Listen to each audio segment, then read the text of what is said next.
Hello friend. तो कैसे हैं आप लोग। आशा करता हूँ आप सभी अच्छे होंगे और तैयारी आप लोगों की काफ़ी अच्छी चल रही होगी। तो देखो हमारे उत्तराखंड जीके सीरीज चल रही थी, तो आज की क्लास में भी आपको उत्तराखंड जीके के अति महत्वपूर्ण प्रश्न यहाँ पे देखने को मिलेंगे, जो आपकी आने वाली सभी भर्ती परीक्षाओं के लिए काफ़ी महत्वपूर्ण रहेगी। तो चलिए आज की क्लास को शुरू करते हैं बिना किसी देरी के। पहला प्रश्न यहाँ पे देखेंगे, राज्य का द्वितीय विधानसभा भवन भराड़ीसैंण स्थित है। तो देखो उत्तराखंड राज्य का जो दूसरा विधानसभा भवन है यह है भराड़ीसैंण में। तो यहाँ पे बताना है कि जो भराड़ीसैंण है किस जनपद के अंतर्गत आता है। तो इसका जो सही आंसर है ये ऑप्शन बी चमोली। भराड़ीसैंण चमोली जनपद के अंतर्गत आता है। ऑप्शन बी इसके यहाँ पे सही आंसर है। अगला प्रश्न यहाँ पे देखेंगे, उत्तराखंड राज्य में तहसीलों की संख्या के आधार पर जिलों को सम्मिलित कीजिए। तो ये एक तरफ यहाँ पे जनपद दे रखे हैं और एक तरफ यहाँ पे तहसीलों की संख्या यहाँ पे दे रखे हैं। तो यहाँ पे मिलान करना है चमोली। तो देखो चमोली में जो तहसीलों की संख्या है ये है 12। तो इसका यहाँ पे दूसरा हो जाएगा। और नैनीताल, नैनीताल में यहाँ पे 9 यहाँ पे तहसीलें हैं, तो इसका यहाँ पे पहला यहाँ पे हो जाएगा। और पिथौरागढ़, तो पिथौरागढ़ में सर्वाधिक तहसीलें हैं 13। तो इसके यहाँ पे तीसरा हो जाएगा। और देहरादून में 7 तहसीलें हैं, तो इसके यहाँ पे चौथा हो जाएगा। तो इसका सही सीक्वेंस है 2 1 3 4। तो 2 1 3 4 किस ऑप्शन में यहाँ पे देख लेते हैं। 2 1 3 4, तो 2 1 3 4 दिखाई दे रहा है ऑप्शन डी। तो डी इसके यहाँ पे सही आंसर हो जाएगा। तो देखो फ्रेंड, जो सबसे ज़्यादा तहसीलें हैं वह है पिथौरागढ़। पिथौरागढ़ में 13 तहसीलें। यदि विकास खंड या ब्लॉक की बात करें, जो सर्वाधिक विकास खंड है वो आपके पौड़ी गढ़वाल में है। पौड़ी गढ़वाल में है 15। ये भी आपको ध्यान रखना है। तहसीलों में पूछा जाए तो तहसील तो सर्वाधिक पिथौरागढ़ में 13, और विकास खंड पूछा जाए तो विकास खंड सर्वाधिक आपके पौड़ी गढ़वाल में 15। ये भी आपको ध्यान रखना है, इंपॉर्टेंट रहेगा परीक्षा की दृष्टि से। अगला प्रश्न यहाँ पे देखेंगे, निम्न में से कौन सा कथन असत्य है। तो यहाँ पे आप लोग ऑप्शन दे सकते हैं। नारायणबगड़ तहसील चमोली में है, तो बिल्कुल सही है। जो नारायणबगड़ तहसील है आपके चमोली में, बिल्कुल सही कथन है। जिलासू विकासखंड चंपावत में है। तो देखो जिलासू विकासखंड चंपावत में नहीं बल्कि कहाँ है, ये भी आपके चमोली जनपद में है। तो ये वाला स्टेटमेंट आपके गलत दे रखा है। धराली विधानसभा आरक्षित सीट है, तो बिल्कुल सही। जो धराली विधानसभा सीट है आपकी चमोली में है, और ये आपकी क्या है एससी के लिए आरक्षित है। ये कथन भी बिल्कुल सही है। घाट विकास खंड एवं तहसील दोनों है, तो ये कथन भी बिल्कुल क्या है सही है। तो यहाँ पे असत्य कथन यहाँ पे बताना था, तो इसका कौन सा कथन असत्य है, तो बी वाला। तो बी इसके यहाँ पे सही आंसर हो जाएगा। अगला प्रश्न यहाँ पे देखेंगे, तो आज की क्लास में मैंने नए एग्जाम पैटर्न को ध्यान में रखते हुए यहाँ पे प्रश्न लिए हैं। तो वीडियो पसंद आ रही तो फ्रेंड्स वीडियो को लाइक करें, शेयर करें, और जो लोग चैनल पर नए हैं चैनल को सब्सक्राइब करें। तो अगला जो प्रश्न है हमारा, सूची फर्स्ट को सूची सेकंड के साथ सम्मिलित कीजिए। तो एक तरफ यहाँ पे तहसील दे रखी है और दूसरी तरफ यहाँ पे जनपद। कौन सी तहसील किस जनपद में यहाँ पे बताना है। तो यहाँ पे है सल्ट तहसील। तो सल्ट आपके किस जनपद में, तो सल्ट जो तहसील है यह है अल्मोड़ा में। तो इसके यहाँ पे तीसरा हो जाएगा। लैंसडाउन, तो लैंसडाउन आपके पौड़ी गढ़वाल में, इसके यहाँ पे चौथा हो जाएगा। और ऊखीमठ जो तहसील है ये रुद्रप्रयाग में है, इसके यहाँ पे पहला हो जाएगा। और खटीमा आपके उधमसिंह नगर में, इसके यहाँ पे दूसरा हो जाएगा। तो इसका सीक्वेंस क्या बन रहा है, ये बन रहा है 3 4 1 2।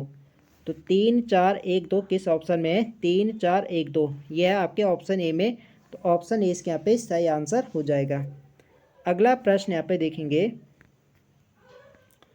निम्न में से रुद्रप्रयाग जनपद की विधानसभा सीटें हैं।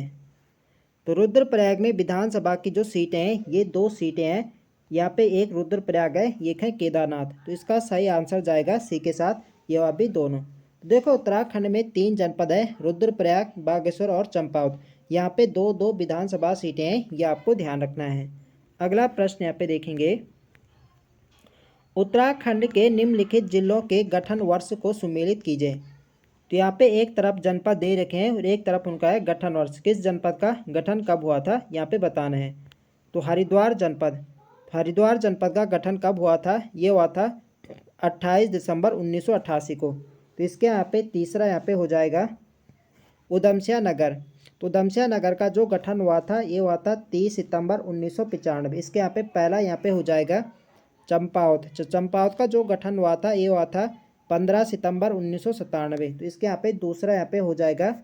और रुद्रप्रयाग का गठन हुआ था 16 सितंबर 1997 को। इसके यहाँ पे चौथा हो जाएगा। तो इसका सही सीक्वेंस क्या बन रहा है? 3 1 2 4। तो 3 1 2 4।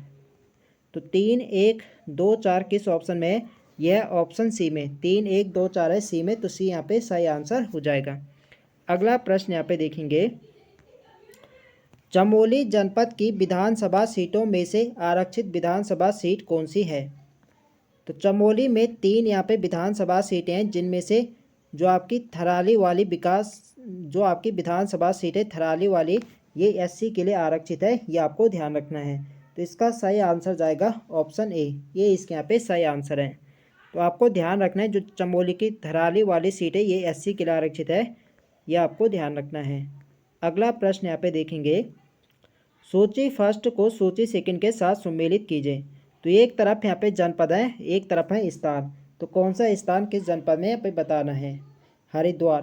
तो हरिद्वार में आपका लक्सर और जो खानपुर है ये हरिद्वार में है। इसके यहाँ पे पहला ही हो जाएगा रुद्रप्रयाग। तो रुद्रप्रयाग में आपका क्या है? रुद्रप्रयाग में ऊखी मठ और अगस्त मुनि। इसके यहाँ पे तीसरा हो जाएगा। उधमसिंह नगर में सितारगंज और खटीमा। इसके यहाँ पे दूसरा हो जाएगा। और चमोली में जोशीमठ, कर्णप्रयाग और देवाल। इसके यहाँ पे चौथा हो जाएगा। तो 1 3 2 4। तो 1 3 2 4। तो 1 3 2 4 किस ऑप्शन में है? यह ऑप्शन सी 1 3 2 4 है, सी ऑप्शन सी यहाँ पे सही आंसर हो जाएगा। अगला प्रश्न यहाँ पे देखेंगे, टिहरी का कौन सा विधानसभा क्षेत्र अनुसूचित जाति के लिए आरक्षित है? तो टिहरी का कौन सा विधानसभा क्षेत्र अनुसूचित जाति के लिए आरक्षित है, यहाँ पे बताना है। तो टिहरी में जो आपकी विधानसभा सीटें हैं ये कितनी यहाँ पे 6 सीटें विधानसभा की। ये भी आपको ध्यान रखना है, डायरेक्ट प्रश्न पूछा जाता है। तो यहाँ पे जो अनुसूचित जाति एससी के लिए जो आरक्षित सीट है यह घनसाली। जो घनसाली वाली सीट है ये एससी कैटेगरी के लिए आरक्षित है, ये आपको ध्यान रखना है।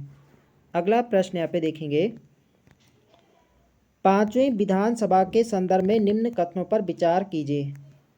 तो 5वीं विधानसभा के बारे में यहाँ पे बताना है। कुल मतदान, तो कुल मतदान हुआ था 65.37%। तो 5वीं विधानसभा में जो कुल मतदान हुआ था ये हुआ था 65.37% हुआ था, बिल्कुल सही कथन है। सर्वाधिक मतदान हरिद्वार में और न्यूनतम मतदान अल्मोड़ा में। तो सर्वाधिक मतदान हरिद्वार में हुआ था और न्यूनतम हुआ था अल्मोड़ा में, ये कथन भी बिल्कुल सही है। पहली बार 8 महिला प्रत्याशी विजयी हुई। तो 5वीं विधानसभा में 8 महिला प्रत्याशी विजयी हुई थी, ये कथन भी बिल्कुल सही है। और प्रोटेम स्पीकर बंशीधर भगत थे। तो 5वीं विधानसभा में प्रोटेम स्पीकर बंशीधर भगत को बनाया गया था, ये भी बिल्कुल सही है। तो सभी कथन यहाँ पे सही हैं। तो यहाँ पे देख लेते हैं, गलत विकल्प चुनी। तो यहाँ पे बताने के कौन सा विकल्प यहाँ पे गलत है। तो हमने देखा सभी कथन यहाँ पे क्या सही है, गलत तो एक भी यहाँ पे नहीं है। तो इसका सही आंसर क्या होगा? ऑप्शन डी, इनमें से कोई भी यहाँ पे गलत नहीं है।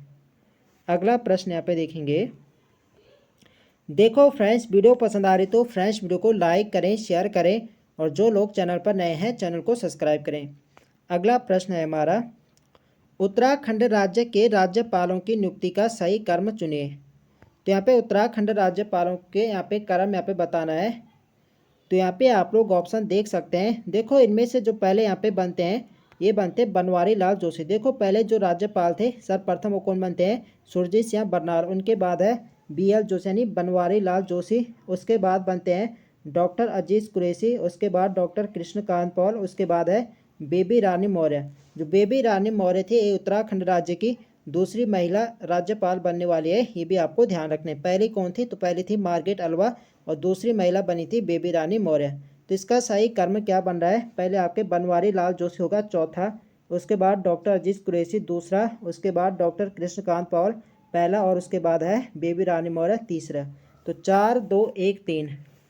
तो 4 2 1 3 इसका सही क्रम बन रहा है। 4 2 1 3 किस ऑप्शन में? यह ऑप्शन ए में। तो ऑप्शन ए इसके यहाँ पे सही आंसर हो जाएगा। अगला प्रश्न यहाँ पे देखेंगे, असंगत युग्म का चयन करें। तो यहाँ पे आप लोग ऑप्शन देख सकते हैं, विधानसभा में कुल सदस्य 70। तो उत्तराखंड विधानसभा में 70 सदस्य हैं, बिल्कुल सही बात है। एसटी आरक्षित सीटें 2। तो बिल्कुल सही है, उत्तराखंड में विधानसभा की 2 सीटें एसटी के लिए आरक्षित हैं। एक आपकी नारक मत्ता है जो कि उधमसिंह नगर में, और एक है चक्राता देहरादून, ये आपको ध्यान रखना है। सर्वाधिक सीटों वाला जनपद हरिद्वार, तो सर्वाधिक 2 विधानसभा सीटें हरिद्वार में, ये कथन भी बिल्कुल सही है। यहाँ पे कितनी सीटें हैं, तो 11 सीटें हैं विधानसभा की, और SC आरक्षित सीटें 13। तो SC के लिए 13 नहीं बल्कि क्या है, यहाँ पे 15 नहीं बल्कि क्या है 13 सीटें आरक्षित है SC के लिए, ये आपको ध्यान रखना है। तो ऑप्शन डी यहाँ पे क्या है, असंगत है। तो यहाँ पे असंगति बताना था, तो डी इसके यहाँ पे क्या सही आंसर हो जाएगा। अगला प्रश्न यहाँ पे देखेंगे, विधानसभा क्षेत्र की संख्या के बढ़ते क्रम में जिलों की पहचान कीजिए। तो विधानसभा क्षेत्र की संख्या के बढ़ते क्रम में यहाँ पे लगाना है, तो यहाँ पे देखना पड़ेगा कि सबसे कम यहाँ पे क्या नहीं बढ़ते क्रम में यहाँ पे लगाना है। तो सबसे पहले यहाँ पे कौन सा आएगा, तो सबसे पहले मैं आपको बता देता हूँ कहाँ पे कितनी विधानसभा सीटें हैं। अल्मोड़ा में यहाँ पे 6 विधानसभा सीटें हैं, देहरादून में 10 है, हरिद्वार में 11 है, और चमोली में यहाँ पे कितने हैं, यहाँ पे 3 है। तो यहाँ पे बढ़ते क्रम में बताना है, तो इसका बढ़ता क्रम क्या होगा, ये होगा पहला यहाँ पे चमोली आएगा, फिर अल्मोड़ा, चमोली यानी चौथा आएगा, उसके बाद अल्मोड़ा पहला आएगा, उसके बाद देहरादून तीसरा आएगा, उसके बाद हरिद्वार उसके बाद यहाँ पे देहरादून दूसरा आएगा, और उसके बाद हरिद्वार यहाँ पे तीसरा आएगा। तो 4 1 2 3, तो 4 1 2 3 यानी चमोली पहले यहाँ पे चौथा आएगा चमोली, उसके बाद अल्मोड़ा 4 1 2 3, हाँ सही है 4 1 2 3। तो 4 1 2 3 किस में है, यह ऑप्शन डी में, डी इसके यहाँ पे सही आंसर हो जाएगा। अगला प्रश्न यहाँ पे देखेंगे, विधानसभा क्षेत्र की संख्या के घटते क्रम में जिलों की पहचान कीजिए। तो यहाँ पे घटते क्रम में लगाना था, अभी यहाँ पे बढ़ते क्रम में था, अब यहाँ पे क्या है घटते क्रम में है।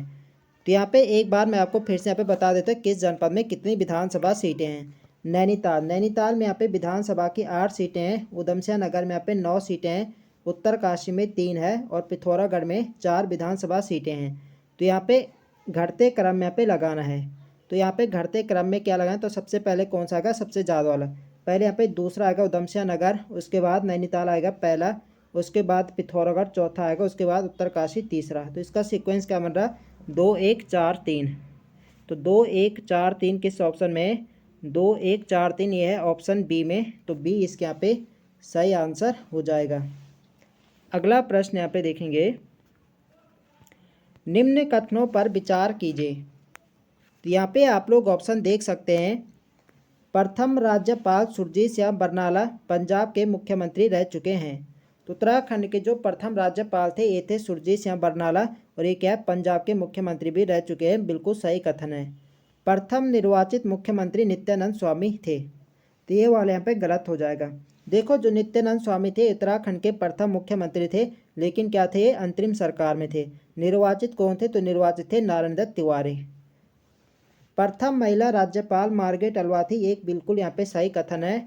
और सबसे कम समय तक राज्यपाल BL जोशी यानी बनवारी लाल जोशी रहे थे, ये कथन भी बिल्कुल सही है। तो पहला यहाँ पे सही है, तीसरा सही है, चौथा सही है, ठीक है। तो 1 3 4 यहाँ पे क्या सही है। तो यहाँ पे देख लेते हैं, बताना है कौन से यहाँ पे सही है। तो 1 3 4 यहाँ पे सही है, बी यहाँ पे इसका सही आंसर हो जाएगा। अगला प्रश्न यहाँ पे देखेंगे, 2 विधानसभा सीटों वाले जनपद कौन से हैं। तो 2 विधानसभा सीटें वाले जो जनपद हैं यह है चंपावत, बागेश्वर और रुद्रप्रयाग। इन जनपदों में 2 विधानसभा सीटें हैं, ये आपको ध्यान रखना है। अगला प्रश्न यहाँ पे देखेंगे, उत्तराखंड में कुल कितने मंडल है। तो इजी प्रश्न है, उत्तराखंड में 2 ही मंडल है, गढ़वाल और कुमाऊं, बी यहाँ पे सही आंसर हो जाएगा। अगला प्रश्न यहाँ पे देखेंगे, सूची फर्स्ट को सूची सेकंड के साथ सम्मिलित करें। तो यहाँ पे आप लोग ऑप्शन देख सकते हैं, प्रथम विधानसभा अध्यक्ष अंतरिम। तो अंतरिम सरकार में जो प्रथम विधानसभा अध्यक्ष थे ये थे प्रकाश पंत, बिल्कुल सही कथन है। प्रथम विधानसभा अध्यक्ष निर्वाचित, तो निर्वाचित सरकार में प्रथम विधानसभा अध्यक्ष यहाँ पे यशपाल आ रहे थे, ये इसका यहाँ पे दूसरा हो जाएगा। और प्रथम प्रोटेम स्पीकर, तो प्रथम प्रोटेम स्पीकर यहाँ पे काजी मोइनुद्दीन थे, इसके यहाँ पे तीसरा हो जाएगा। और प्रथम मुख्य सचिव अजय विक्रम सिंह था, इसके यहाँ पे चौथा हो जाएगा। तो इसका तो सही सीक्वेंस है 1 2 3 4। तो 1 2 3 4, तो 1 2 3 4 किस ऑप्शन में है, यह ऑप्शन सी में 1 2 3 4। तो ऑप्शन सी यहाँ पे सही आंसर हो जाएगा। अगला प्रश्न यहाँ पे देखेंगे, तो अगला भी यहाँ पे मिलान करने वाला है। सूची फर्स्ट को सूची सेकंड के साथ मिलान करना है। प्रथम महिला विधानसभा अध्यक्ष, तो प्रथम महिला विधानसभा अध्यक्ष कौन थी? तो ये थी रितु खंडोड़ी। इसके यहाँ पे चौथा हो जाएगा। यहाँ पे देख सकते हो ऑप्शन में यहाँ पे चौथा यहाँ पे सबसे ऊपर दे रखा है, तो इसके यहाँ पे चौथा हो जाएगा। प्रथम विधानसभा उपाध्यक्ष, तो प्रथम विधानसभा उपाध्यक्ष जो थी ये थी विजय बर्थवाल। इसके यहाँ पे पहला हो जाएगा, तो 4-1 यहाँ पे हो गया। प्रथम महिला विपक्ष नेता, तो प्रथम महिला जो विपक्ष नेता थे ये थी यहाँ पे श्रीमती इंदिरा हृदय। इसके यहाँ पे दूसरा हो जाएगा। और प्रथम महिला राज्यपाल जो सदस्य थे ये थी मनोरमा शर्मा। इसके यहाँ पे तीसरा हो जाएगा। तो 4-1-2-3, तो 4-1-2-3 किस ऑप्शन में है? 4-1-2-3 ये है ऑप्शन बी में। बी इसके यहाँ पे सही आंसर हो जाएगा। अगला प्रश्न यहाँ पे देखेंगे, राज्य की प्रथम महिला मुख्य सूचना आयुक्त बनी। तो राज्य की जो प्रथम महिला मुख्य सूचना आयुक्त बनी थी ये बनी थी राधा रतोड़ी। इसका सही आंसर है ऑप्शन सी। अगला प्रश्न यहाँ पे देखेंगे, सूची फर्स्ट को सूची सेकंड के साथ सम्मिलित कीजिए। तो यहाँ पे भी यहाँ पे मिलान करना है। तो यहाँ पे आप लोग ऑप्शन देख सकते हैं। उत्तराखंड राज्य का गठन, तो उत्तराखंड राज्य का गठन हुआ था 9 नवंबर 2000 को। इसके यहाँ पे पहला ही यहाँ पे हो जाएगा। उत्तराखंड में पहला परिसीमन, तो उत्तराखंड में पहला जो परिसीमन हुआ था ये हुआ था आपका 5 नवंबर 2001। इसके यहाँ पे क्या तीसरा यहाँ पे हो जाएगा। और अंतरिम विधानसभा का प्रथम सत्र, तो अंतरिम विधानसभा का जो प्रथम सत्र शुरू होता है ये होता 4 जनवरी 2001। इसके यहाँ पे चौथा हो जाएगा। और प्रथम विधानसभा जो चुनाव हुए थे ये थे 14 फरवरी 2002। इसके यहाँ पे दूसरा हो जाएगा। तो इसका सही सीक्वेंस क्या बन रहा है? ये बन रहा है 1-3-4-2। तो 1-3-4-2, तो 1-3-4-2 आपके किस ऑप्शन में? यह ऑप्शन सी में। सी यहाँ पे सही आंसर हो जाएगा। अगला प्रश्न यहाँ पे देखेंगे, निम्न में से राज्य की लोकसभा सीटें कौन सी हैं? तो देखो उत्तराखंड में जो लोकसभा सीटें हैं ये हैं 5। कौन कौन सी हैं? पौड़ी है, टिहरी है, हरिद्वार, नैनीताल और अल्मोड़ा। इनमें से जो महत्वपूर्ण बात है ये है अल्मोड़ा। अल्मोड़ा वाली जो सीट है ये एससी कैटेगरी के लिए आरक्षित है, ये भी आपको ध्यान रखना है। तो 5 लोकसभा सीटें हैं उत्तराखंड में। तो इसका सही आंसर जाएगा ऑप्शन डी के साथ उपरोक्त सभी। अगला प्रश्न यहाँ पे देखेंगे, सूची फर्स्ट को सूची सेकंड के साथ सम्मिलित कीजिए। तो एक तरफ यहाँ पे विधानसभा है और दूसरी तरफ है मतदान प्रतिशत। तो यहाँ पे बताना है कि कब यहाँ पे कितना मतदान प्रतिशत हुआ था। तो प्रथम विधानसभा में जो मतदान हुआ था ये हुआ था 54.34% हुआ था, बिल्कुल सही है। द्वितीय विधानसभा, तो द्वितीय विधानसभा में जो मतदान हुआ था ये हुआ था 63.6%। इसके यहाँ पे दूसरा हो जाएगा। तृतीय विधानसभा में हुआ था 67.70। इसके यहाँ पे तीसरा हो जाएगा। और पाँचवीं विधानसभा में जो मतदान हुआ था ये हुआ था 65.37%। इसके यहाँ पे चौथा हो जाएगा। तो इसमें यहाँ पे सीक्वेंस बन रहा है 1-2-3-4। तो 1-2-3-4 किस ऑप्शन में है? 1-2-3-4 ये है आपके ऑप्शन सी में। तो सी इसके यहाँ पे सही आंसर हो जाएगा। अगला प्रश्न यहाँ पे देखेंगे, राज्य में लोकसभा की कुल सीटें कितनी हैं? तो उत्तराखंड राज्य में जो लोकसभा की सीटें हैं ये है 5। ऑप्शन बी यहाँ पे सही आंसर है। अगला प्रश्न यहाँ पे देखेंगे, लोकसभा की 5 सीटें हैं और राज्यसभा के कितने हैं उत्तराखंड में? तो राज्यसभा के 3। अगला प्रश्न है हमारा, निम्न में से कौन सी विधानसभा सीटें एससी के लिए आरक्षित हैं? तो यहाँ पे आप लोग ऑप्शन देख सकते हैं। नैनीताल आपकी एससी के लिए आरक्षित है, बागेश्वर भी एससी के लिए है, और घनसाली वाली जो सीट है ये भी आपकी एससी के लिए है। जो आपकी चक्राता वाली है ये क्या है? एसटी के लिए आरक्षित है। तो यहाँ पे बताने के कौन कौन सी सीटें एससी के लिए हैं। तो आपकी जो है 1-2-4, तो 1-2-4 जो सीटें हैं ये आपकी एससी के लिए आरक्षित है। तो इसका सही आंसर है 1-2-4। तो ऑप्शन यहाँ पे सही आंसर हो जाएगा। अगला प्रश्न यहाँ पे देखेंगे, तो आज के लिए यहाँ पे इतने प्रश्न है। तो आई होप आप सभी को वीडियो पसंद आए तो फ्रेंड्स वीडियो को लाइक करें, शेयर करें, और जो लोग चैनल पर नए हैं चैनल को सब्सक्राइब करें। मिलते हैं नेक्स्ट वीडियो में, तब तक के लिए जय हिंद दोस्तों।